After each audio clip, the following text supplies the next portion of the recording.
What's going on, guys? I'm back here to do what's going on, guys. I'm back here to do something just a little different today. I'm actually going to do an agent call review. This is something that everyone really should do. If you have a mentor, have them listen to your calls. Whether it's a good call or a bad call, it's really not to beat someone up. It's mainly just to help them understand what they're doing right and also what they're doing wrong. Really, knowing what you're doing wrong is truly the first step to learning what to do right. Do me a favor, just please like and subscribe, hit the notification bell so you get notified of any of my videos. And also let me know in the comments if you like it. Maybe let me know what your struggle is, if there's anything I can do to help you. Enjoy. Hello? Yeah, giving you a call for the appointment you had this morning to go over final expense coverage. Yeah, yeah. All right, Uh, perfect. Got the right person here. Roughly yeah. how long have you been looking into? So right there, guys, that's a really big thing that we do. All of our agents do is verify their email and typically their beneficiary. Now, of course, if you don't collect a beneficiary, then you can find another piece of information, but we usually find that email is a really good one. It's easy to get. It's a great piece that if for some reason it's wrong, they will actually correct you and then you got the right information. So always make sure you're verifying two pieces of information. That way you're kind of building trust with them that you're validating who they are. Options?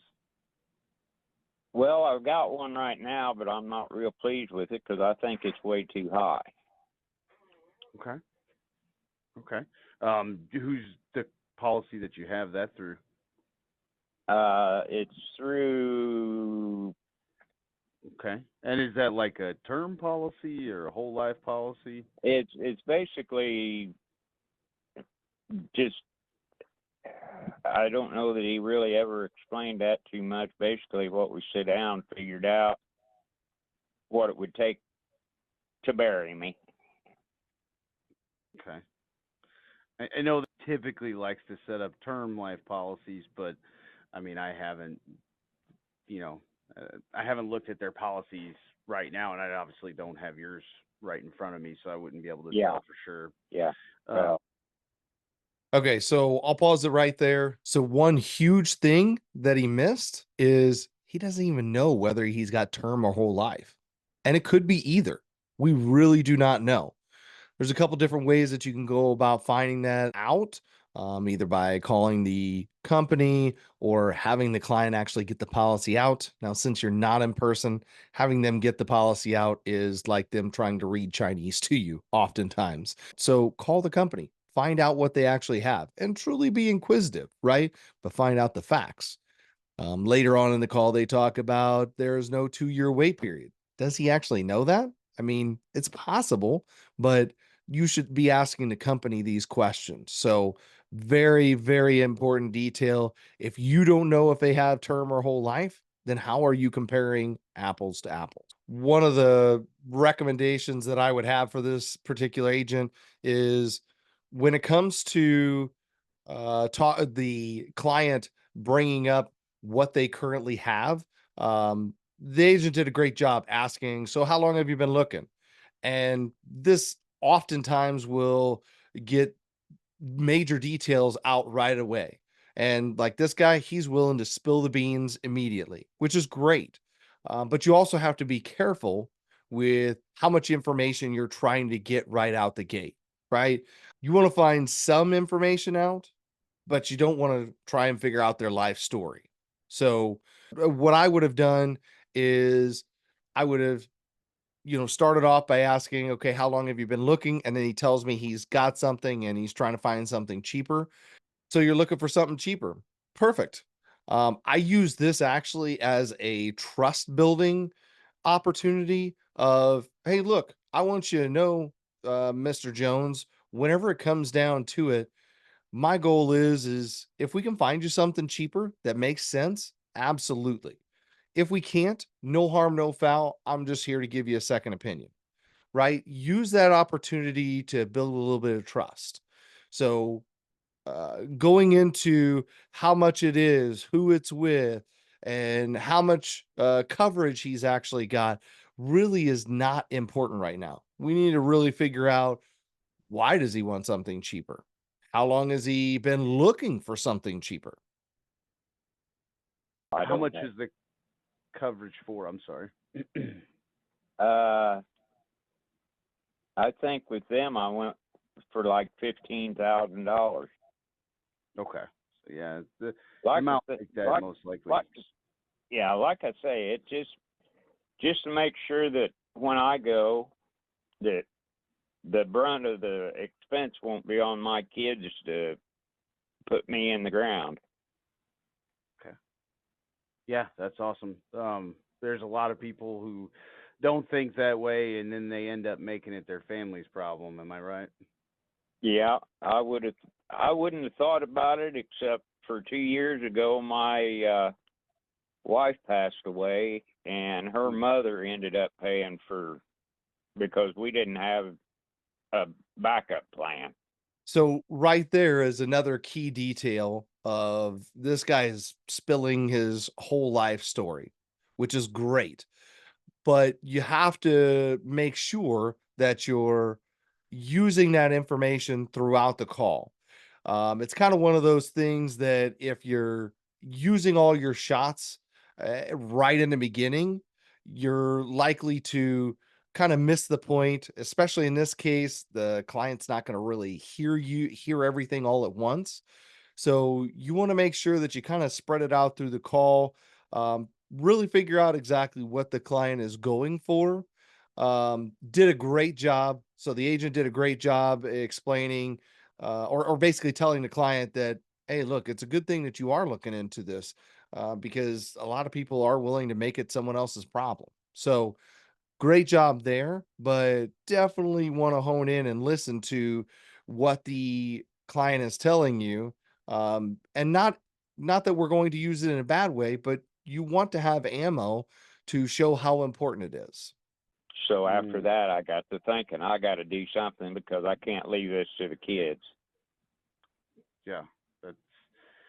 I'm glad again that you're ahead of the game, right? I mean, it stinks whenever you get with a company that you feel is a little bit expensive, and we'll be able to dive into that here in a little bit. Can I ask you how much you pay for that policy currently?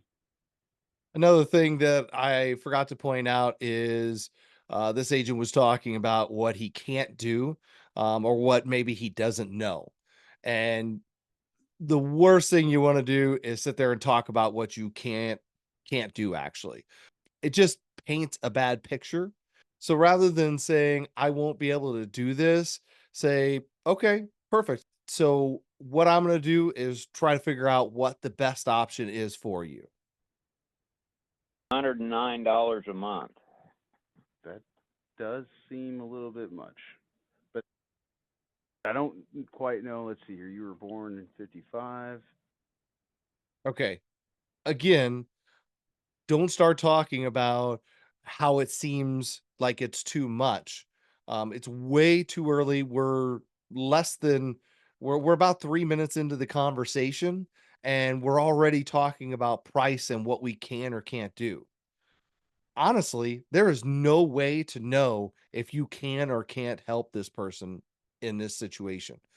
And you shouldn't be trying to get that many details right out the gate.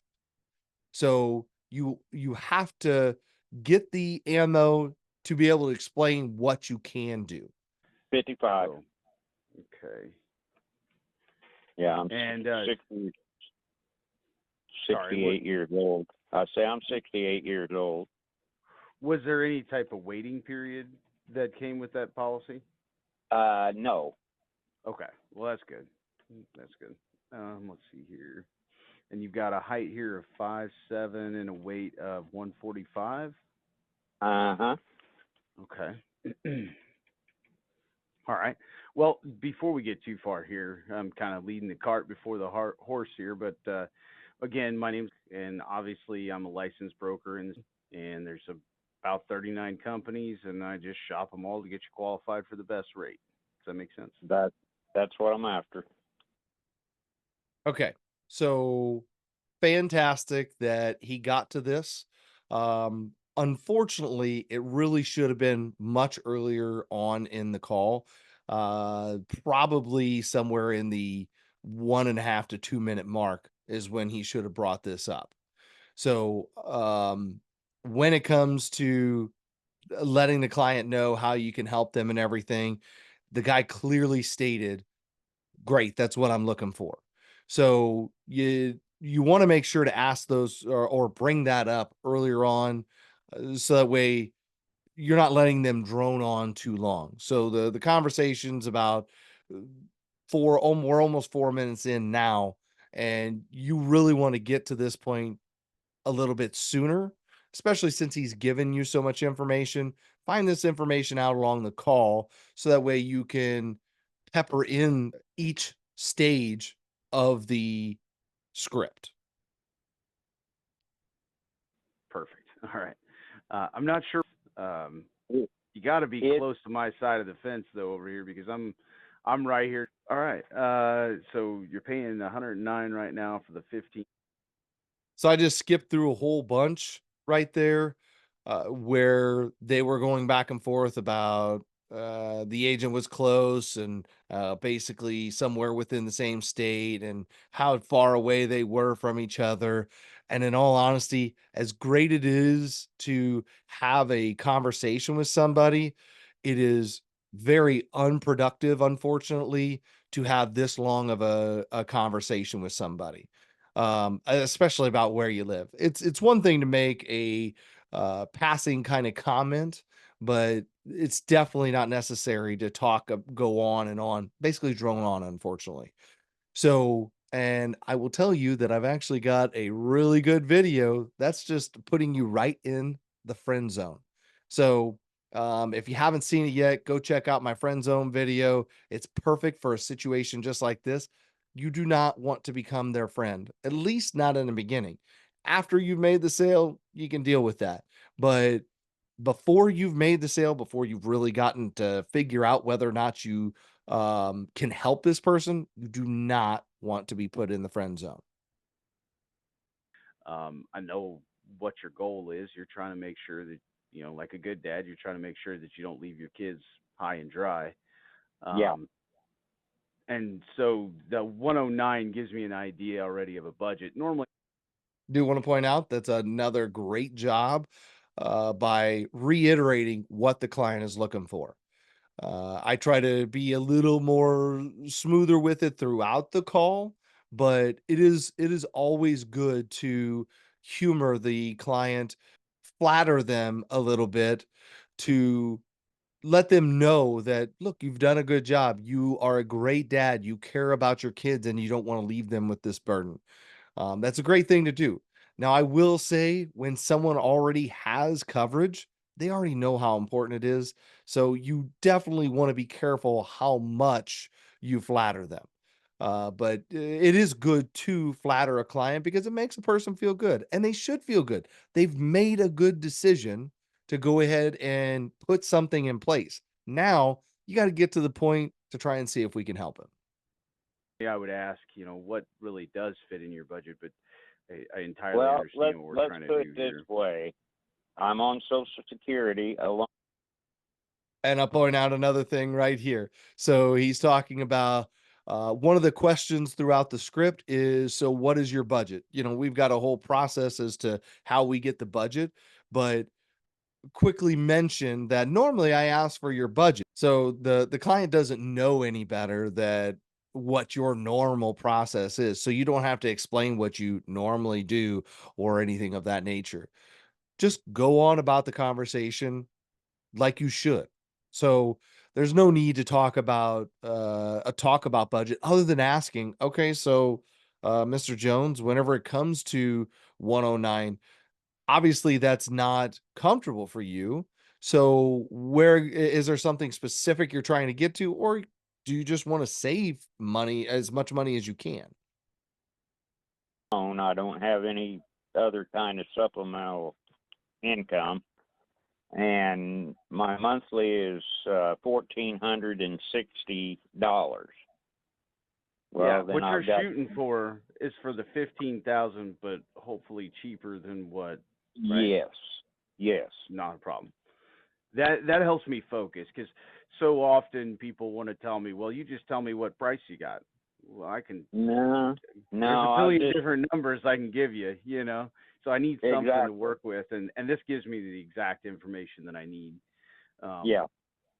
but let me ask you, do you know the difference between term and whole life insurance?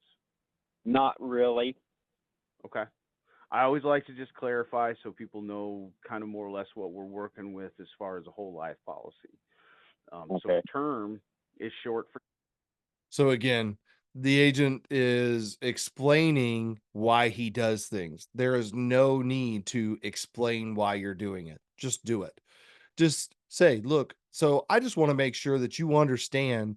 Do you know the difference between term and whole life? Right. So he asked that question, but then he was explaining why he wants to ask the question. And unfortunately, it takes longer to do that, and it's not necessary. It actually can breed more doubt into the client if you start explaining everything away. So just go through it as if it's a process, as if you're a car mechanic changing the oil. There are certain steps, certain things you have to do each time in order to get to the end result, which is put new oil in a car, right? So make sure that you're not explaining everything away because this is a part of your job and a part of the process. terminates. So what that Okay. means is whether it's a 10 or 15-year or 20-year policy, which at your age it's going to be hard to get a 20-year policy. Again, this is talking about what he can't do. Really, you don't know what he can't do yet. You haven't gotten to the most important or the parts that will tell you what you can do. The other thing is I would recommend only saying, so it's like if you get a 10-year term, at the end of that 10-year term, if you make it 10 years in one day, that's it. So you when you start explaining, 10, 15, 20, 30, 35-year term, you start going into too many details and you really term is not the worst thing in the world, but in this case, this guy clearly wants, has, and needs a whole life policy. You don't want to make term sound any better than what it really is. But Right. if you outlive it after you've paid all them years, you have no coverage left. You have all of your money that you spent is lost. Whole life, on the other Okay. hand, Whenever it comes to explaining the term, notice you want to be short and succinct to the things that you're saying and explaining. Because one, most people just do not have the attention span to stick with you, right? So you want to be short and sweet. And two, it is really simple. You don't need to go into some great big long detail. If they want to know all the damn details, go buy a damn book. You're not calling me up to know every damn detail about how term works. it goes until the day you die, and it you know it builds in cash value over time. Um, and it's a guaranteed death benefit. So you'll never have to worry about, you never have to worry about it changing due to age or health, and your price Yeah. is guaranteed to never increase. That's what I'm looking for right there. Perfect. Yeah, because I find a lot of people, especially when they get to be about your age and you're a couple years away from 70, they've had a policy like AARP or Globe Life, and then the age of 70 hits them, and all of a sudden the price for those policies go up, and of course, now they're stuck. They've either got to go and pay a higher price for whole life coverage, or they've got to stick with the higher price of either AARP or Globe Life. And what's even worse is when they hit 75, it goes up again. So, Yeah. um, Yeah. and I also try to stay away from companies like Colonial Penn because I'm sure you know what Colonial Penn does. Okay, so another huge thing. One, the explanation way longer than what really needs to be. Keep it short and sweet. So explaining the whole life, yeah, whole life is just as it states, it's going to go your whole life. So you never have to worry about it changing due to age or health. And so Mr. Jones, I want you to know that anything you and I talk about is never going to change due to age or health. It's always going to stay locked in. So as long as you make that monthly payment, you don't ever have to worry about it changing like AARP, like New York Live, Colonial Penn, or Globe Live. Okay. Does that make sense? So the other thing that the agent starts bringing up is negative things. We're not here to bash any company. And it's really, really important that you do not come off as bashing anybody because negativity breeds negativity. Plus, it just seems like you're trying to sell somebody something, right? So whenever I say, look, it's up to you to make an educated decision, the most informed decision. The way Colonial Penn works is they typically have a 2-year wait. They state that they're 995, but that's 995 per thousand. So it's really, I don't explain how the companies work exactly unless they actually ask. So the goal is to let them know, look, what we're doing is not what you normally see in all these advertisements. Be short and sweet to it. You don't have to explain everything away. Uh, No. Okay. Well, they no. ask absolutely no health questions, and they advertise that their price is $11.99 for up to $50,000 in coverage. But the Yeah. reality of the situation is that's each unit that you pay for. So at the age of 68, a unit is about, I, I think it's about $800. So you're paying Oh, $11.99 for $800. Yeah, exactly. okay. So by the time you get up to 50,000, you're you're Again, clearly the guy didn't know, and it's good for him to know.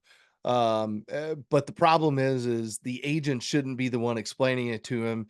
At least not in this great a depth, because really this guy doesn't care. He's got at least a better policy than having something with Colonial Penn to begin with. So you don't need to bash Colonial Penn. And again, you don't want to bash anybody, but if someone has Colonial Penn, oh, so Mr. Jones, do you know how that works? So you're okay with actually having a 2-year wait? Well, no, I'm not, right? So you ask questions in an inquisitive way, right? So you're okay with having a 2-year wait, or you're okay with not actually having 25,000 for that 995, right?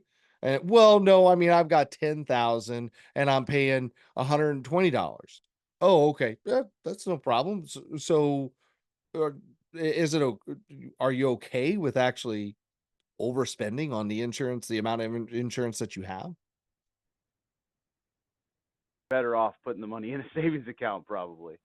Right. Um, Right. but the biggest thing with them is that you have to wait 2 years for that to pay out, or you have to die in an accident. Okay. So I try to Okay. avoid policies like that, so that way we get people day one coverage. That way, if anything happens, once we get you approved, you're covered. As long as you don't lie to Okay. me on the application. Not on plan. So 2 things there. 1, do not talk about what you can do until you know what you can do, okay? So don't start telling someone that you can get them day 1 coverage because you don't really know. Yes, it may be likely. They could be sitting here telling you, I don't know how many times I've been on calls with clients where they're like, "I'm completely healthy. I just went for a run yesterday." And then come to find out they were diagnosed with congestive heart failure last week. They still smoke 4 packs of cigarettes a day and they're busy plugging in their oxygen, right? So you can't just take a client's word for it right out the gate that you can provide them day 1 coverage. So that's one thing. Don't talk about what you can do until you know you can do it. The other thing is talking about lying on the application. You never want to mention that. You never want to make someone feel like they could potentially lie or make it seem like they are a liar in any way. That can kind of come off as that way. Talking negatively only breeds negativity. Not on plan on it. I didn't figure you did. No reason for me to. Right. Now here's a question that helps me navigate some things. I know you're on a fixed income. I believe you said you're on Social Security, right? Yes, sir. Yes, Do sir. you receive your Social Security through like a checking account, or do you use the Direct Yeah, Express card? it's direct deposited into my checking account. Okay, all right. And the reason why I asked that question is because some of these Again, explaining away the questions that you are asking. Okay. Absolutely no need to explain why he's asking that. So, very easy to get the answer here. And that simple question is, okay, so Mr. Jones, with your current policy, I'm going to assume that, you're paying that automatically, right? You know how that all works. Yeah, yeah, yeah, I do. Oh, okay, okay. They usually take it out of your checking account. That's what they did for you, right? So you're not straight out coming out and asking them, do you have a checking? Do you have a direct express card? You're not explaining why you have to ask those questions. Very simple and easy way to find out what they have is just, how do you currently have it coming out now? So with that said, guys, that's pretty much the end of the call. Well, there is more of the call, but then he goes into more of the health details and everything. And yeah, I think the guy wanted to call back. He wound up even texting a week later saying, "Yeah, I've changed my mind. I've decided to just stay with what I have." There were really no better options. It was kind of iffy up in the air, and it really didn't make sense. The moral of this story is many things could have been shortened up and could have gotten to the end result much quicker. Obviously, you don't want to rush things, but if there's no need to take it slow, then why not get to the end result much faster? Not to beat up the agent. He did a great job in many areas, but again, we all could use help in certain areas, whether it be shorting it up, whether it be lengthening the call a little bit. Rushing too much can definitely hurt, right? You just need to know when to take your time and when to get to the point. So, I want to be able to provide everybody as much value as I can to help you guys succeed, whether you're a part of our team or not. But I do want to let you guys know that we are taking agents. So if you guys are interested in joining our agency, email us at right here. With that said, guys, drop a comment below. Let me know what's going on, and I'll see you in the next one. Later, Gator. See you at church.